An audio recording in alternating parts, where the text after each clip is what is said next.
Hey friends, welcome back to my channel and welcome back to another week of What's for Dinner. If you're new here, hello and welcome. I am Taylor and I share these What's for Dinner videos every Sunday to hopefully motivate you to cook more for your family and to give you some new meal ideas. I'm a stay-at-home wife and mom, and I started these videos like 4 years ago to motivate myself to cook more for my family because we were eating out a ton and I wanted a way to save us some money. So I started doing the videos, sharing them with y'all to kind of motivate myself to show some new things to you guys. So I hope that if you like these videos, you will subscribe down below. I have a whole playlist of all of my What's for Dinner videos, so if you need more than what I have in this video, check that out down below. I tried a couple of new things this week, all of which were delicious, so let's go ahead and get into the video.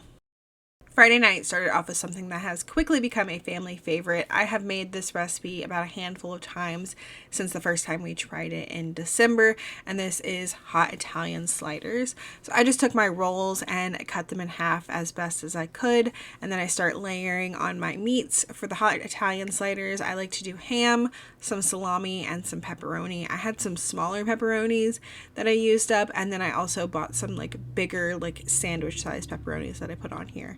And then I top it with some provolone cheese. And then if you like peppers, I highly recommend you add peppers to the whole thing. Banana peppers, red peppers, whatever you want. I do banana peppers, but since my whole family doesn't like it, I just keep it to my little portion of the sliders. So that's why I don't put it all over the whole thing, because they will not eat it with that, but it adds so much good flavor. So once you add your peppers or whatever you want, then you just put the tops of your rolls back on. And then you want to brush this with some garlic butter. Sometimes I melt the Chef Chamois garlic butter, but this time I just made my own, melted a little bit of butter, and then added in some garlic powder and some Italian seasoning. And then I covered this with foil, and it goes in the oven on 350 for 25 minutes, and then I take the foil off and let it bake for another 5. And then we always just serve this with a salad for those of us that like salad. Just some lettuce, some of the Olive Garden Italian dressing, some tomatoes, Parmesan cheese, croutons, more of those peppers for myself, and then since Lily doesn't like salad, she just does tomatoes and cucumbers. Saturday, I tried a new recipe for this Tuscan baked chicken. I actually saw this recipe over on Caitlin's Kitchen here on YouTube, so I will have her video linked down below, as well as the link to the original recipe. I did alter it a little bit. I'm starting off by seasoning up my chicken a little bit differently than the original recipe. I'm doing it the way I got from my friend Ashley, so I am seasoning my chicken with some Italian seasoning, some lemon pepper, some paprika, some salt and pepper, and some garlic powder and onion powder, just a little bit of everything. It gives it a good flavor, as well as a little bit of oil. And I just make sure my chicken is really well coated in all of those seasonings, and then I moved it over to a casserole dish. Next, I moved on to my sauce. The original recipe had in a notes section that if you like a lot of sauce or you're serving this with pasta or something, to go ahead and do the recipe times 1.5 for the sauce. So that is what I did, because we do like a lot of sauce. So in here I have 1.5 cups of heavy cream. I'm adding in a bunch of minced garlic. I don't even measure the garlic. It's just a couple cloves, definitely more than the recipe called for. A teaspoon and a half of cornstarch, a little bit of salt, about half of a cup of sun-dried tomatoes, about half of a cup of Parmesan cheese, and about half of a cup of fresh spinach. I did not go ahead and add more spinach because my family is not a huge fan of the spinach, so I just didn't add more of that. And also some black pepper. I can't remember if I said that, but then I got that all mixed together really well and poured it over my chicken. This went in the oven on 425, and the original recipe said that it would take from 16 to 20 minutes, but mine took closer to 30 minutes to reach the proper internal temperature. While that was baking, I brought some salted water to a boil to cook up some pasta. I chose this fun, colorful one from Trader Joe's, and everybody really liked it. Lily actually told me to buy all of the bags of this pasta next time I go to Trader Joe's. They loved the shape of it. So here's what that chicken looked like when it came out of the oven. I just cut it up and served it over this pasta, and this was delicious. Everybody loved it, had no complaints. Sunday night, I made this pork carnitas seasoned boneless pork shoulder roast thing from Aldi. I had made this in the past, but my friend Ashley made it and it looked way better than the way I made it before, so I decided to try it her way. And I completely forgot to actually film myself doing this, but I just got it in the crock pot with a little bit of orange juice, some more salt and pepper, and garlic powder and onion powder on top of it. And then I just let that cook on low all day. It was in there for about 8 hours before it was done.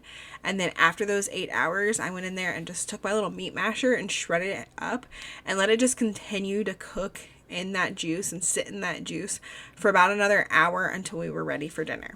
I did start this from frozen because I was not thinking the night before and forgot to totally pull my meat out.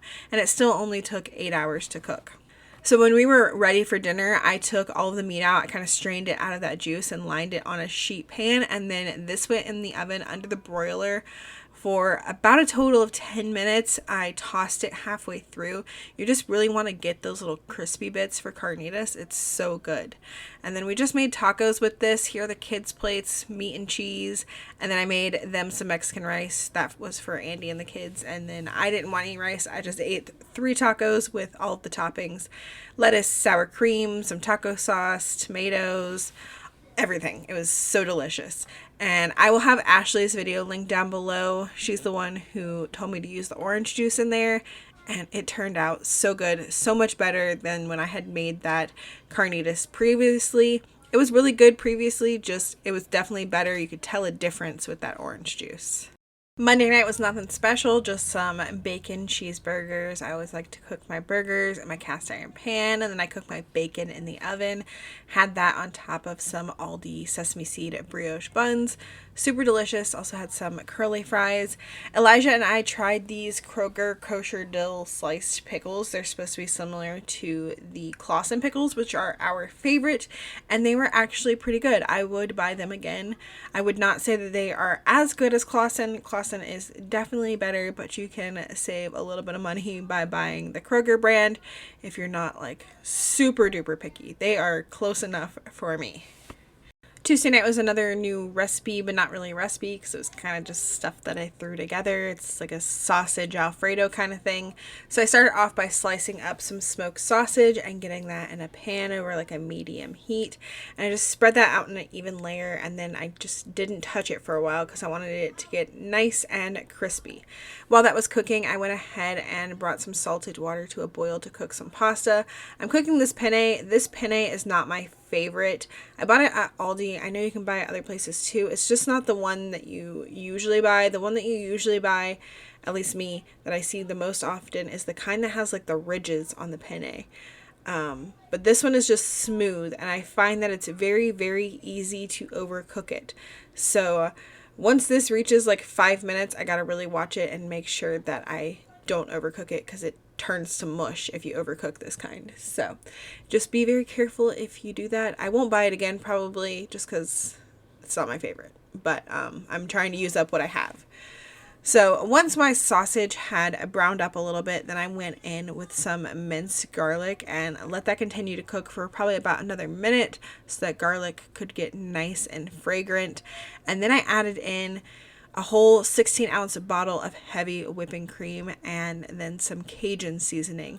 And I just brought that to a boil, and then once it came to a boil, I let that simmer for about 5 to 10 minutes until that cream started to really thicken up.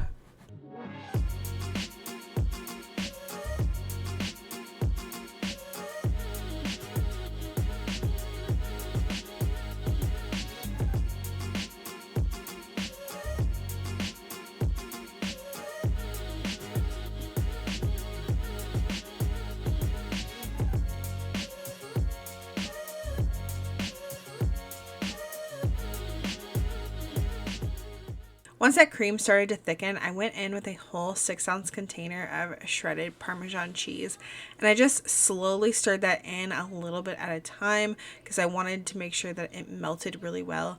And I've had experiences in the past where the cheese just kind of sticks to the sausage, so I just made sure I did it slowly and made sure it was melting. and it melted really well. And as it melted, it kind of just like thickened up that sauce even more.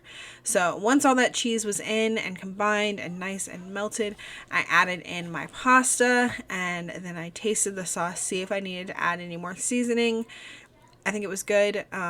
But you could add more Cajun, you could add salt, you could add pepper, whatever you need. But like that Parmesan cheese already adds like a saltiness to it. But yeah, taste it for seasoning, see if you need any more. I did end up adding some parsley as well, just for a little bit of color.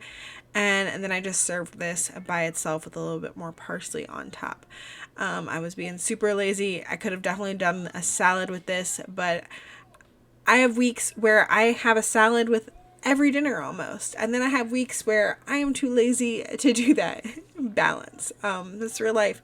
Sometimes I have everything for a salad, but it just feels like too much work, so I don't do it.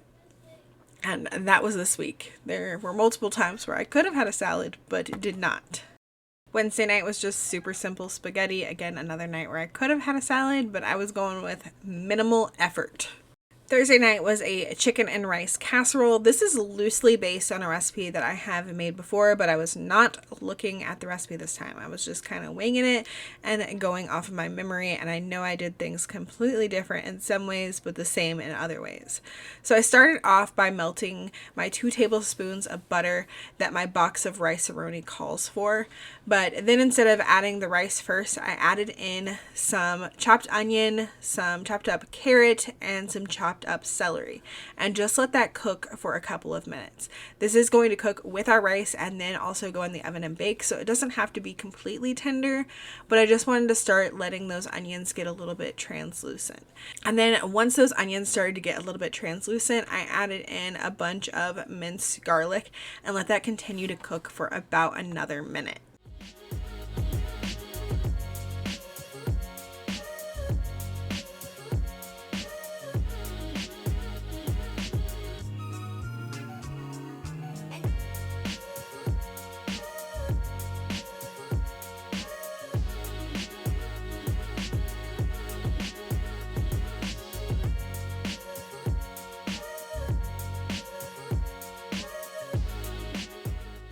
Then I added in the rice and vermicelli from my box of chicken rice-a-roni. You can do off-brand too, it doesn't matter.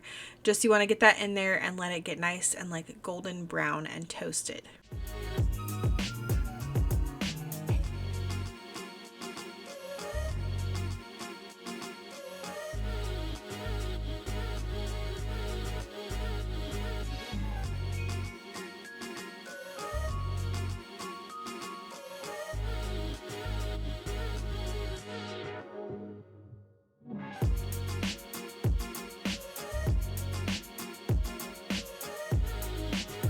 Then I added in that seasoning packet that came with the rice mix, as well as the water that it called for on the box. For me, that was 2 1/4 cups of water. And I just slowly stirred that in, and then once it was all incorporated, I just brought that to a boil.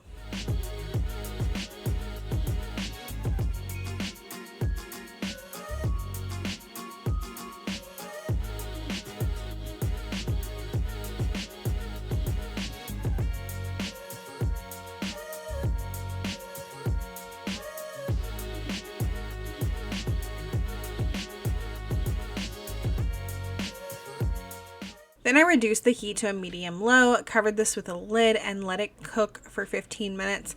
The box usually gives you like a range, like 15 to 20 minutes. Whenever that happens, I always use the lesser end of the range when I know I'm going to be transferring this to the oven. So after the 15 minutes, most of that liquid was absorbed. I fluffed it, and then I added in 1 can of cream of chicken soup, about 1/4 cup of sour cream, some more seasonings. I did some pepper, like lots of pepper, and then some Italian seasoning because I knew my chicken that I was going to be adding was already seasoned with Italian seasoning, and then also some Badia Complete seasoning. And then I also added in my 2 cups of cooked chicken. I don't remember when I cooked this chicken, but I knew I had it in my freezer. It was chopped up already, and it said chicken with Italian seasoning. I don't remember when I made this or why I had extras, but I knew I needed to use it up, so I chose it, thawed it out, and put put that in this recipe. So I got that mixed in, and then I transferred this rice mixture to a 9 by 13 inch casserole dish, topped it with some cheese because I did like that Italian seasoning. I used some mozzarella cheese as well as some cheddar cheese, and then I baked this for about 25 minutes at 350.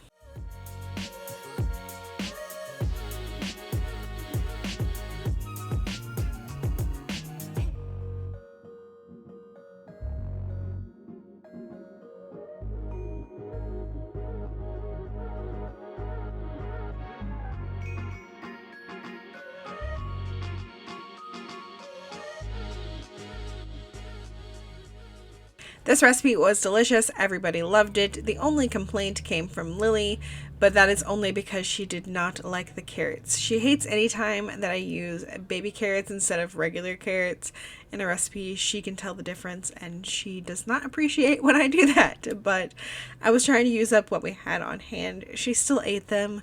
She just didn't like them. But that is going to be it for this week's What's for Dinner. I hope that you guys enjoyed it. I hope that you got some new ideas of some recipes to try. If you did, let me know down below what you plan on trying. As always, thank you guys so much for watching. I hope y'all have a great week, and I will see y'all in the next one. Bye!